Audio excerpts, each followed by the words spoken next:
The countries that defeated Nazism joined their efforts to lay solid foundations for the post-war world order. Let me remind you that the key decisions on the principles guiding the cooperation among states, as well as on the establishment of the United Nations, were made in our country, in Yalta, at the meeting of the anti-Hitler coalition leaders. The Yalta system was actually born in travail. It was born at the cost of tens of millions of lives and 2 world wars. They swept through the planet in the 20th century. Let us be fair. It helped the humanity through turbulent, at times dramatic events of the last 7 because Vladimir Putin is on the rostrum. In a moment, I'm going to be speaking with MSNBC contributor, former U.S. ambassador. Is unique in its legitimacy, representation, and universality. It is permit enclosures as well, stretching as far west as Madison Avenue, and in some places only one lane is open to traffic. Fact that the decision-making on fundamental issues stalls due to insurmountable differences, first of all, among the members of the Security Council. However, I would like to point out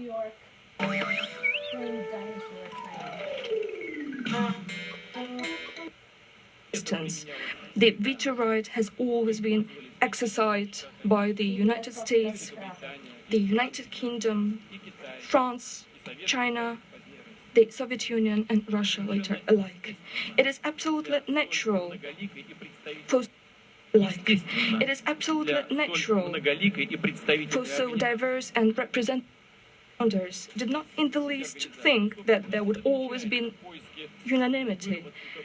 The mission of the organization is to seek and reach compromises, and its strength comes from taking different views and opinions into consideration.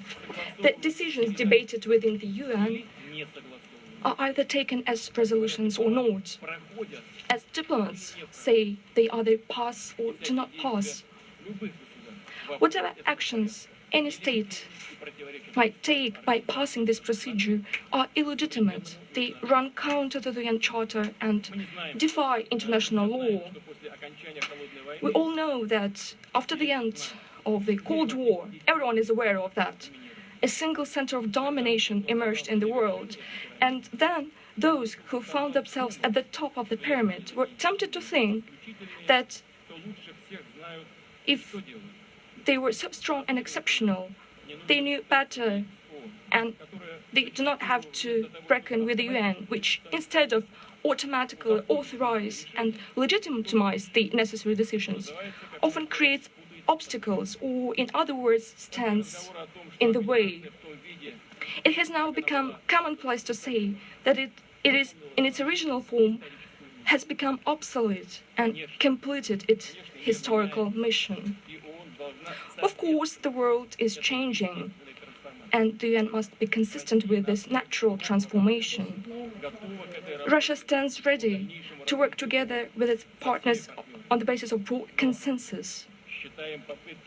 But we consider the attempts to undermine the legitimacy of the United Nations as extremely dangerous.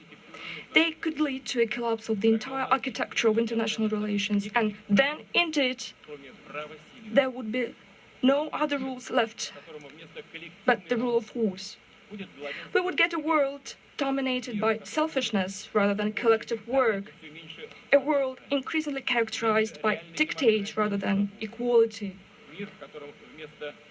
There would be less of genuine democracy and freedom, and there would be a world where truly independent states would be replaced by an ever-growing number of de facto protectorates and externally controlled territories. What is the state sovereignty, after all, that has been mentioned by our colleagues here? It is basically about freedom and the right to choose freely one's own future for every person, nation, or state. By the way, dear colleagues, the same holds true of the question of the so-called legitimacy of state authority. One should not play with or manipulate words. Every term in international law and international affairs should be clear, transparent, and have uniformly understood criteria. We are all different, and we should respect that. No one has to conform to a single development model that someone has once and for all recognized as the only right one. We should all remember what our past has taught us.